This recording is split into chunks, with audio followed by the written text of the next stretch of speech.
et donc aujourd'hui je vais vous partager mes 5 astuces pour pouvoir commencer le système des enveloppes en toute sérénité. Si vous tombez sur ma chaîne grâce à cette vidéo, je vous souhaite déjà la bienvenue. Moi c'est Christelle, je suis mariée et maman de 2 chippies. Après de nombreux problèmes financiers, des problèmes de surendettement, etc., il y a 4 ans maintenant, on a dû avec mon mari reprendre notre situation financière, vraiment en faire attention à nos moindres dépenses, à nos moindres faits et gestes, et ça n'a pas été très facile.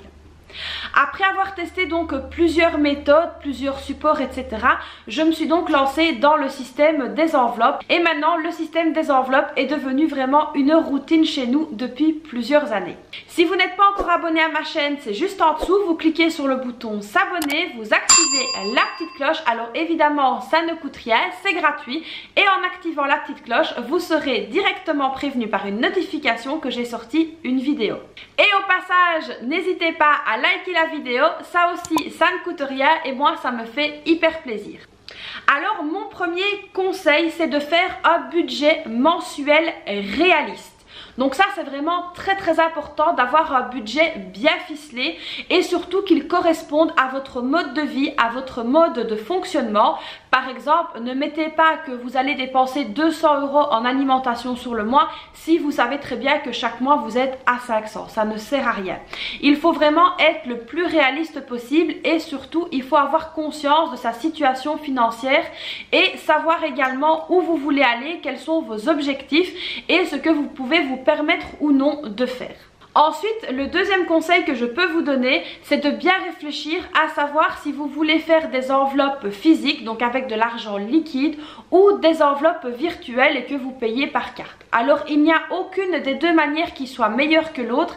Ça, c'est vraiment votre ressenti. C'est vraiment vous qui allez décider de faire une méthode ou l'autre. Vous allez peut-être passer par des stades où vous voulez tester l'une et l'autre. Moi, personnellement, j'ai essayé le système virtuel, donc où je payais toutes mes dépenses avec la carte et puis je remplissais les trackers chez moi, sauf que ça ne m'a pas du tout aidé parce que voilà, en ayant la carte je ne me rendais pas compte de ce que je dépensais, tandis qu'en ayant l'argent en liquide dans mon portefeuille, je voyais directement ce qu'il restait par catégorie et donc ce que j'étais encore autorisée à dépenser ou non. Il est donc important de définir vos dépenses variables car c'est avec celles-là qu'on va faire les enveloppes, soit virtuelles, soit physiques.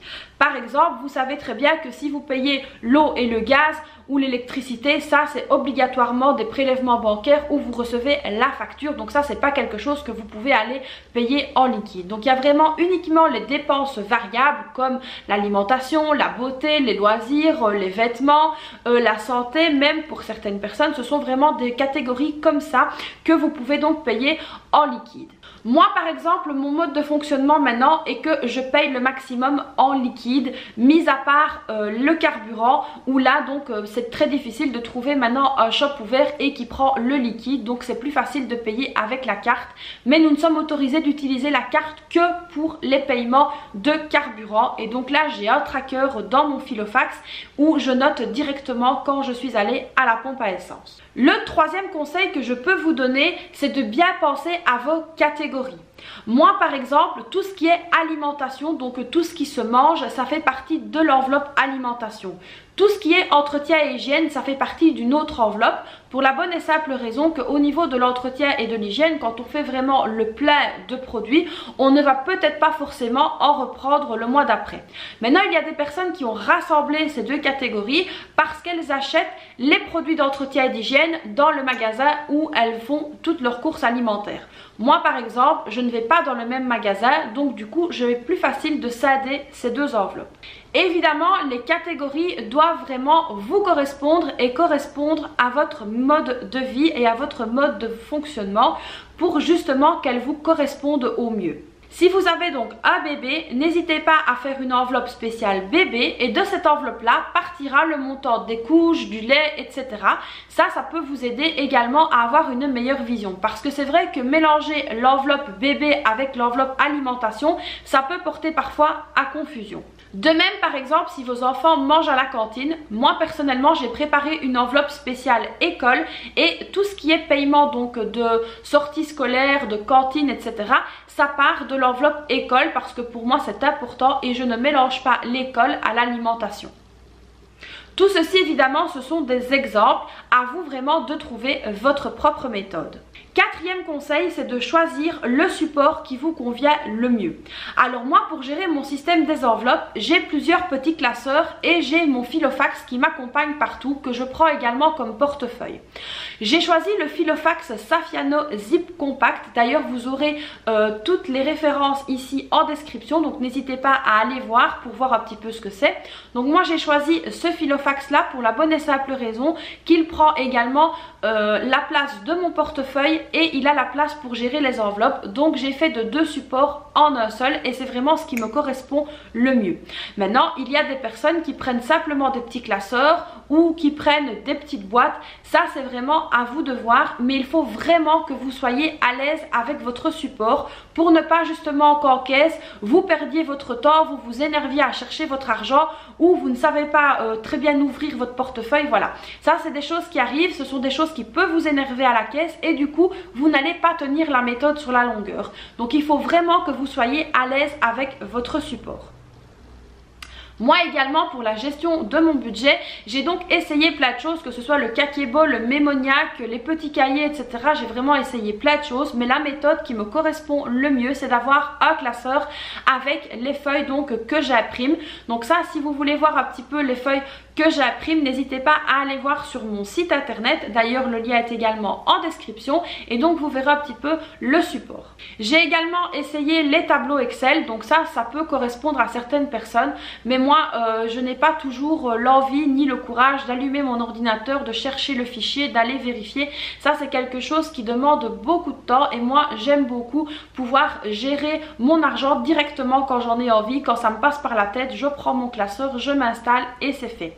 D'ailleurs, pour gérer votre budget, je vous conseille vraiment de vous prendre un moment au calme, dans une pièce isolée, des enfants, du bruit, de la télé, etc. pour être vraiment concentré. Donc moi, c'est quelque chose que je fais quand je suis seule à la maison et le soir, on refait un check avec mon mari.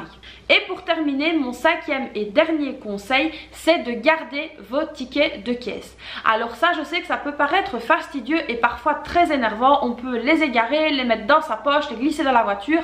Moi, en tout cas, je vous conseille vraiment, si vous utilisez un portefeuille, d'avoir peut-être une petite pochette transparente zippée où vous glissez tous vos tickets de caisse et une fois chez vous à la maison, une fois par semaine, une fois par jour, quand vous voulez, vous réouvrez votre petite pochette et vous sortez les tickets et vous vérifiez bien si vous avez bien noté dans les trackers, etc.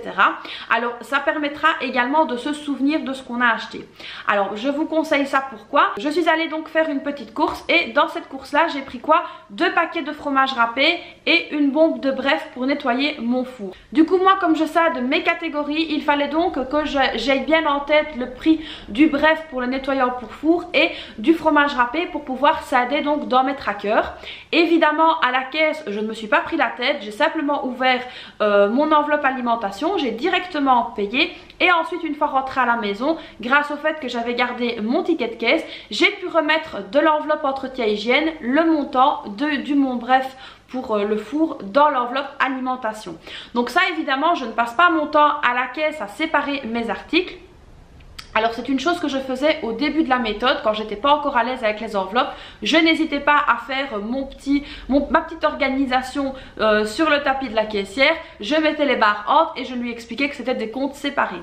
Maintenant c'est quelque chose que je ne fais plus pour la bonne et simple raison que ça demandait beaucoup de temps et l'air de rien ça faisait quand même du stress en plus à la caisse d'être sûr de ne pas se tromper d'enveloppe. Donc gardez bien vos tickets de caisse, vous pourrez donc vous rappeler des montants à remettre d'une enveloppe à une autre si besoin est. Donc voilà ici mes 5 conseils pour commencer la méthode le plus sereinement possible. Alors n'hésitez pas à regarder sur ma chaîne dans les playlists, vous trouverez une playlist qui s'appelle budget. Et là vous verrez donc un petit peu toutes les vidéos que j'ai fait concernant le budget. Donc il y a des vidéos où j'explique vraiment le système des enveloppes en profondeur. Il y a également une vidéo où je vous explique comment faire pour commencer un budget et qu'il soit solide et qu'est-ce que le budget. Donc voilà, n'hésitez pas à aller voir ces vidéos là dans la playlist, elles pourront vraiment vous aider et répondre à beaucoup de questions. Alors voilà, j'espère que ces 5 conseils vous auront un petit peu aiguillé si vous voulez commencer la méthode. Alors évidemment, commencez-la sans stress et sans pression, ça ne sert à rien de se stresser. Il faut vraiment être à l'aise avec la méthode pour bien garder le cap. Alors si vous ne faites pas partie de mon groupe Facebook, n'hésitez pas à le rejoindre. Je vous remets donc la photo juste ici du groupe. Il y a également le lien en description. N'hésitez pas donc à nous rejoindre. Il y a également dans le courant du mois de février des challenges qui sont lancés. D'ailleurs si vous n'avez pas vu la vidéo, je vous la remets dans le petit juste ici ou ici. N'hésitez pas à aller voir ce que c'est comme challenge. N'hésitez pas donc à me suivre sur tous mes réseaux sociaux, également sur Instagram, sur Facebook.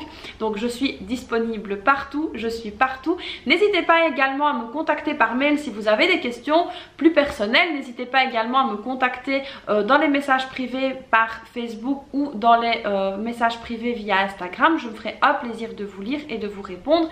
Si vous voulez également, n'hésitez pas également à me laisser un petit commentaire, ça me fait vraiment hyper plaisir de les lire. Également si vous avez des questions, n'hésitez pas à me les laisser en commentaire. J'espère donc que cette vidéo vous aura plu. Vous connaissez la chanson, n'hésitez pas à la liker, n'hésitez pas également à vous abonner à la chaîne. Moi je vous fais plein de bisous et je vous dis à très vite pour une prochaine vidéo. Bye bye.